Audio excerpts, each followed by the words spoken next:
going on, skiers and riders? My name's Jay Roy, and this is your Wachusett Mountain Snow Report update for Wednesday, January 30th. The mountain got 6 inches of snow in the last 24 hours with more expected later today. We have 25 trails open and 5 lifts running, so you can enjoy all this fresh powder.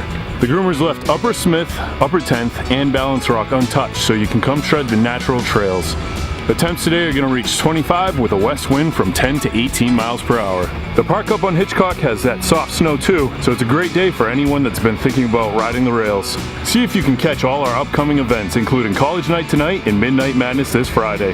This is an amazing day to be on the mountain, so grab the family and get on up here. I'll see you on the slopes.